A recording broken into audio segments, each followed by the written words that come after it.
गुरु, जहां हम नियमों के दायरे में रहकर टैक्स बचाने के बेहतरीन तरीके आपको बताते हैं।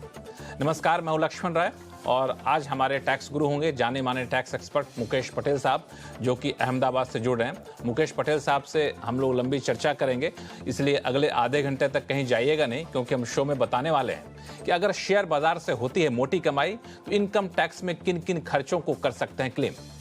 समय से पहले डिपॉजिट से पैसे निकालने पर लगी है पेनल्टी, तो क्या मिलेगा इनकम टैक्स में डिडक्शन। और साथ ही ये भी बताएंगे कि सीनियर सिटीजन की आमदनी पर टैक्स की देनदारी का पूरा ब्यौरा। तो सबसे पहले शुरुआत करते हैं शेयर बाजार से। शेयर बाजार से लोगों की कमाई होती तो है, लेकिन उस पर कई सारे टैक्स भी लगते हैं, और जब ये टैक्स लगते हैं तो लोगों को चुभता है कि भाई इतनी मेहनत से कमाई की और टैक्स लग गया, तो इसको बचाने का कोई तरीका है क्या। आमतौर पे हम लोग मान बैठते हैं कि ब्रोकरेज और स्टैंप ड्यूटी जो होता है उसको हम क्लेम कर सकते हैं, उस खर्चे को, और उस खर्चे को इनकम टैक्स से क्लेम करके कुछ टैक्स बचा सकते हैं। लेकिन कई सारी चीज़ें होती हैं जो लोगों को पता नहीं होता है। एक बहुत ही पॉपुलर होता जा रहा है इन्वेस्टमेंट का जरिया, वो है PMS। तो मेरा सवाल मुकेश पटेल साहब आपसे है कि जो ब्रोकरेज और स्टैंप ड्यूटी तो हम मान लेते हैं कि क्लेम कर सकते हैं, और PMS फी के तौर पर भी अच्छी खासी रकम चली जाती है, क्या हम उस खर्च को भी क्लेम कर सकते हैं? ये आपने बहुत ही इंटरेस्टिंग सवाल खड़ा किया है लक्ष्मण जी।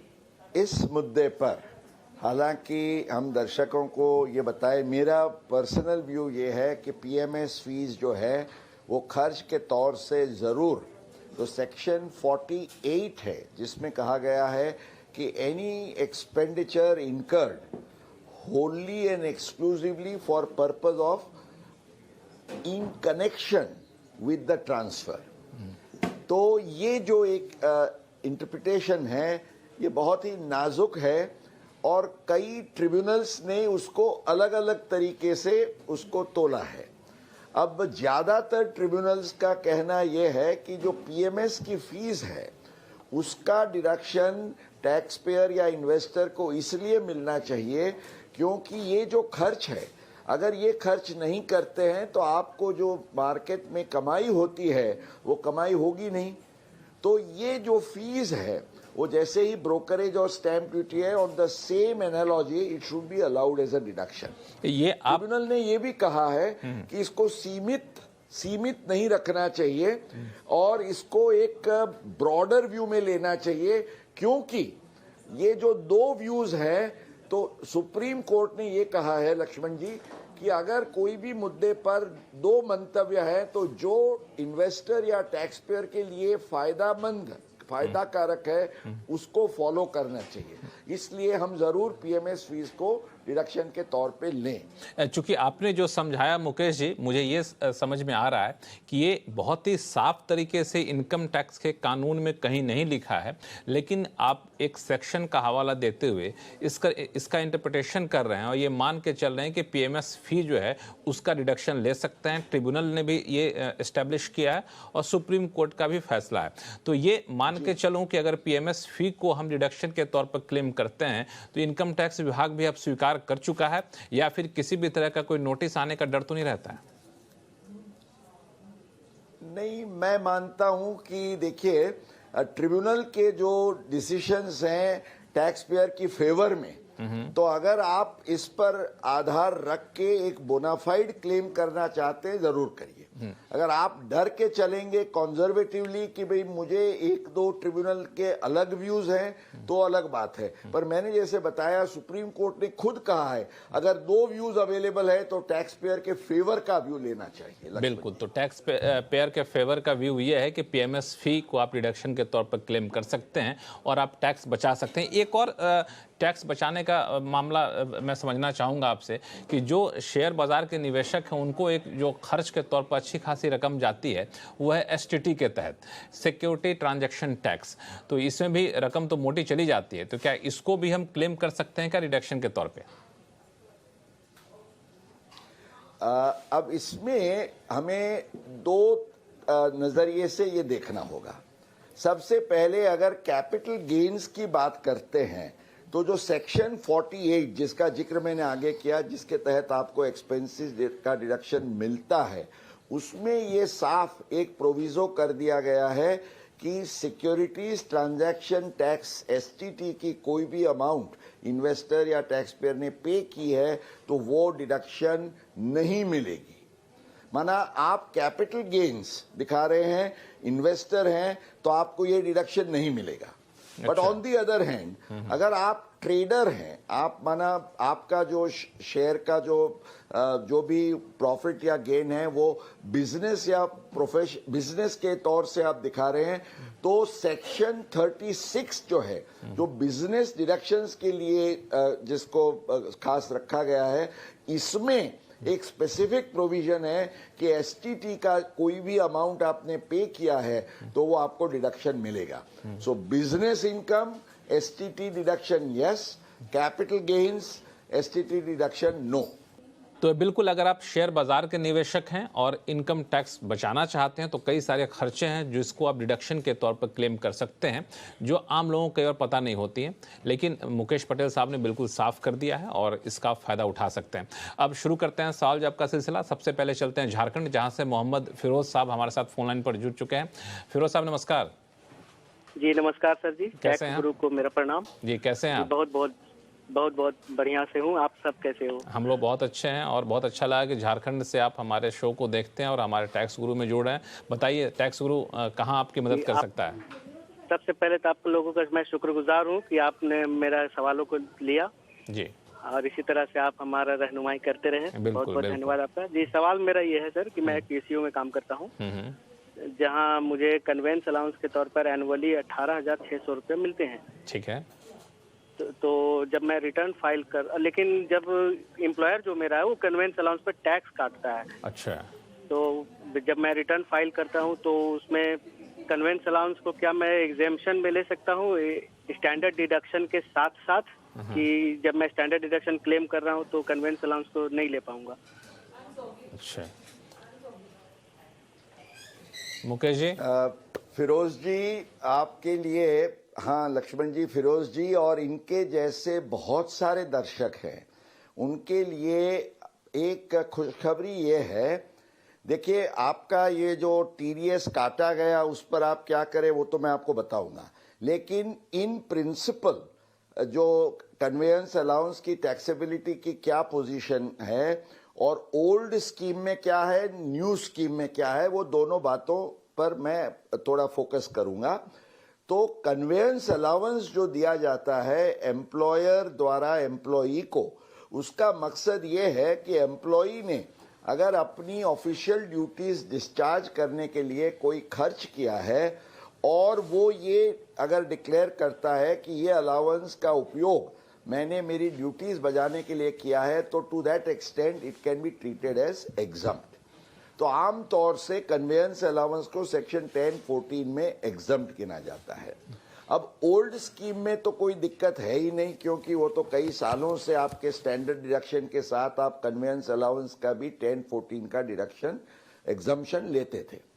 अब नए स्कीम में ज्यादातर जो एग्जम्पशंस और डिडक्शंस हैं सैलरीड एम्प्लॉयज के लिए, उनको विड्रॉ कर दिया गया है, क्योंकि अगर आप लोअर रेट का फायदा लेना चाहते हैं तो अब स्टैंडर्ड डिडक्शन के सिवा आपको ज्यादा कुछ मिलता नहीं।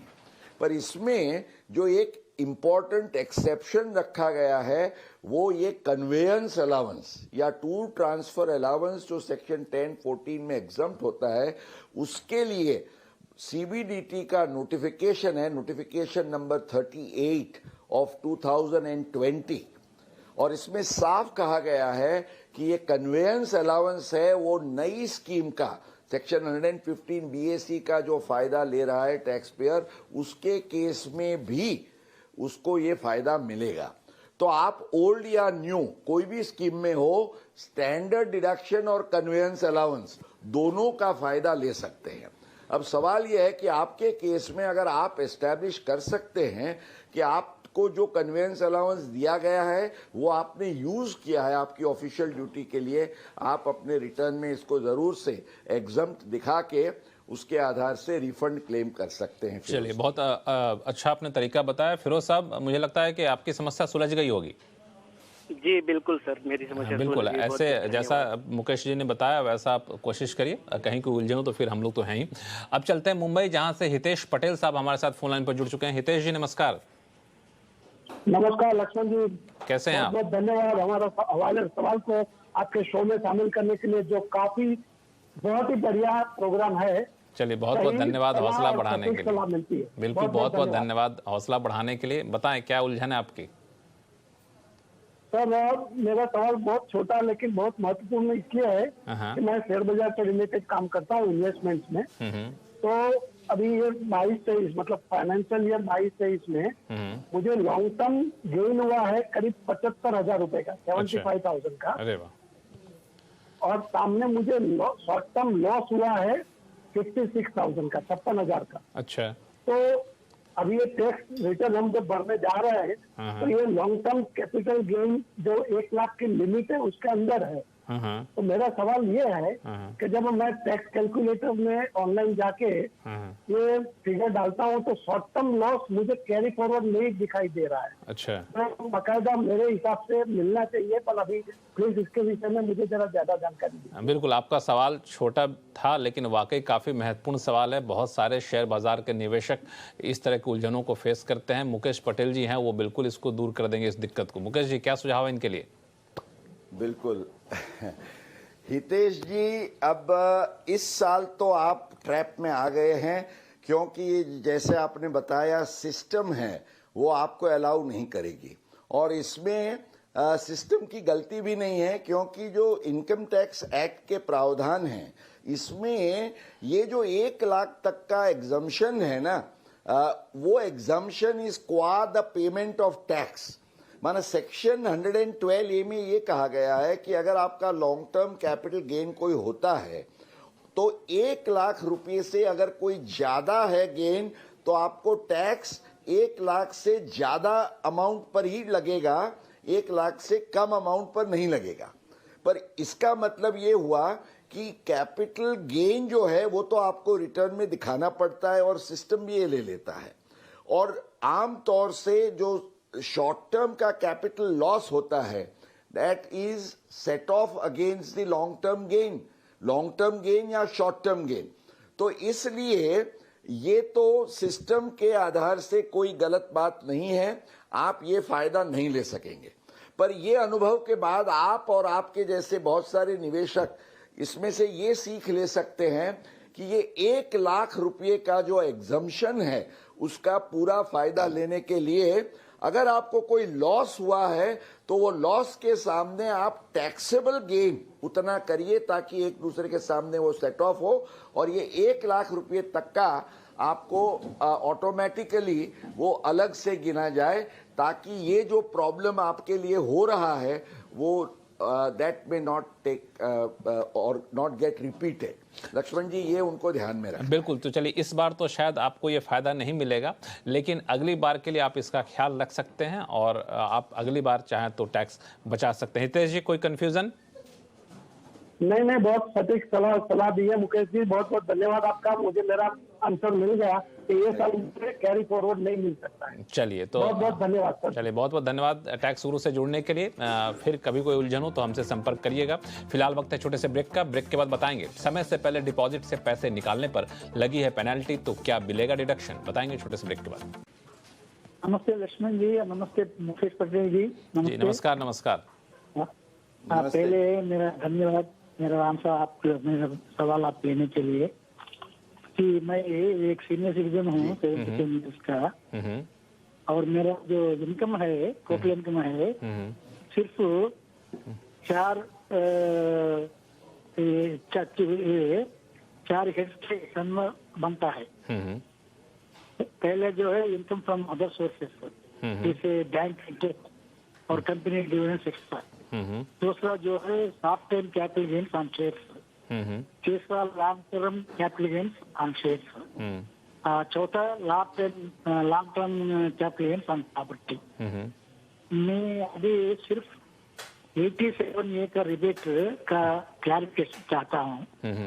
ये 4 हेड से अगर मुझे ये ओल्ड रीजन में टोटल इनकम 5 लाख से कम रहे और न्यू रीजन में 7 लाख से कम रहे तो क्या ये 87A का छूट इनको मिलेगा? क्या मिलेगा? बिल्कुल ठीक है, आप बताएंगे हम। मिलेगा तो हाँ, हाँ, टैक्स कैलकुलेशन कैसा होगा, एक छोटी सी सवाल है।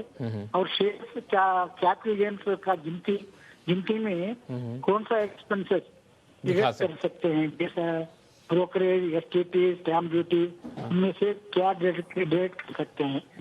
ये जो दूसरा सवाल, इसका जवाब तो आपको बता ही दूं कि हम लोग इस शो के शुरू में इस सवाल का जवाब दिया हम लोगों ने कि कौन कौन से खर्चे को, शेयर बाजार से होने वाले खर्चों को आप डिडक्ट कर सकते हैं।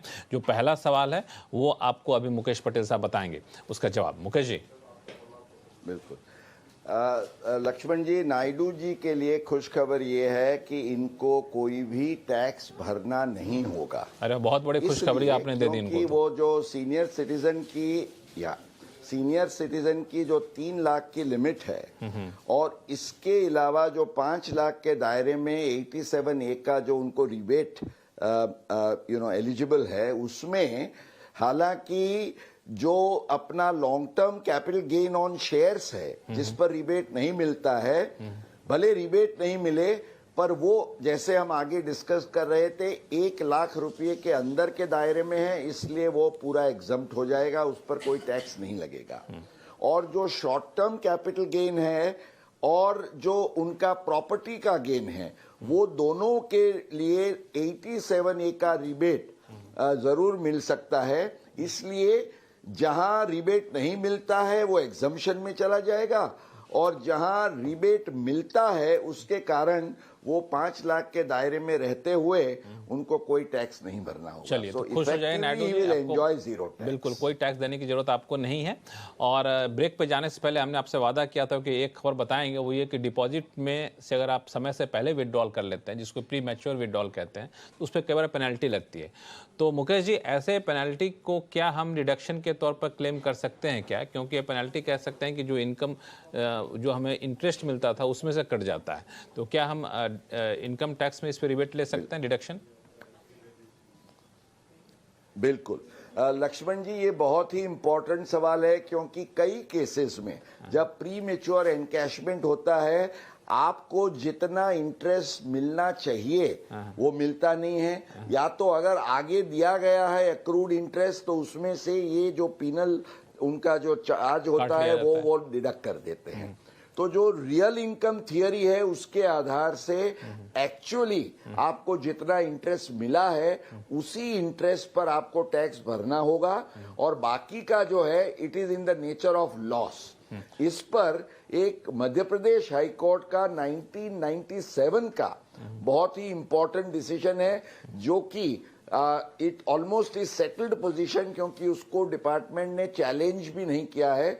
पुरुषोत्तम दास, दोहरी भाई एंड कंपनी ये डिसीजन का फायदा लेते हुए हम जरूर ये डिडक्शन क्लेम कर सकेंगे। चलिए, फिलहाल वक्त है छोटे से ब्रेक का। ब्रेक के बाद फिर से आपका स्वागत है। अब चलते हैं सीधे मुंबई, जहां से एस नारायण जी हमारे साथ फोन लाइन पर जुड़ चुके हैं। नारायण जी नमस्कार, क्या सवाल है आपके पास? नमस्कार जी, मैं आपका शो नमस्कार बहुत साल से देख रहा हूँ, most interesting. Thank you so much sir. तो I take guidance from you please. मेरा सवाल, पहले सवाल है हमारा एक HUF है, वी आर HUF। हेलो, हाँ आवाज आ रही है, बताएं। हाँ HUF है with no business income but only interest from the bank। और मेरा सवाल ये है, पहला सवाल ये है, इसमें जो कौन सा स्कीम जो है, ओल्ड स्कीम या new scheme of taxation will be advantages for us? और दूसरा सवाल, देखिए नारायण जी, पहला सवाल में जवाब ले लूं? आपके पहले सवाल का जवाब यह है कि HUF के केस में ख्याल रखिएगा कि आपको 87A का रिबेट नहीं मिलता है, इसलिए अभी तक का जो 5 लाख के अंदर के दायरे में और इस वित्तीय वर्ष माना अगले असेसमेंट ईयर से 7 लाख के इनकम के दायरे में जो इंडिविजुअल को रिबेट मिलता है वो HUF को नहीं मिलता है। इस कारण से अगर आपकी इनकम 5 लाख से कम है तो आप ओल्ड स्कीम में रहें और आपके जो भी डिडक्शंस हैं उसको आप इंडिविजुअल के बजाय HUF में क्लेम करके उसमें आप मैक्सिमम कुशन करके फायदा ले सकते हैं। ठीक है। नारायण जी, और कोई सवाल है आपके पास? और मेरा दूसरा सवाल ये है, हाँ, ये एचईएफ मेंबर हम लोग सब सीनियर सिटीजन है। अच्छा। और question is whether they are individually entitled for deduction under section 80C and 80D out of the HEF income. ठीक है मुकेश जी। एचयूएफ की income is assessed separately, individual की इनकम सेपरेट है, तो इसको आप मिक्स करके कंफ्यूज मत करिए। They both stand on separate footings. Laxman ji, चलिए, उम्मीद करते हैं नारायण जी आपके सभी सवालों का जवाब मिल गया होगा। और टैक्स गुरु में सवाल का सिलसिला भी यहीं ख़त्म करते हैं, क्योंकि शो का समय अब खत्म हो रहा है। मुकेश पटेल जी, आपका बहुत बहुत शुक्रिया सभी सवालों का जवाब देने के लिए। और दर्शकों से यही कहूँगा, आपके पास कोई भी सवाल हो तो आप हमें लिख भेजिए।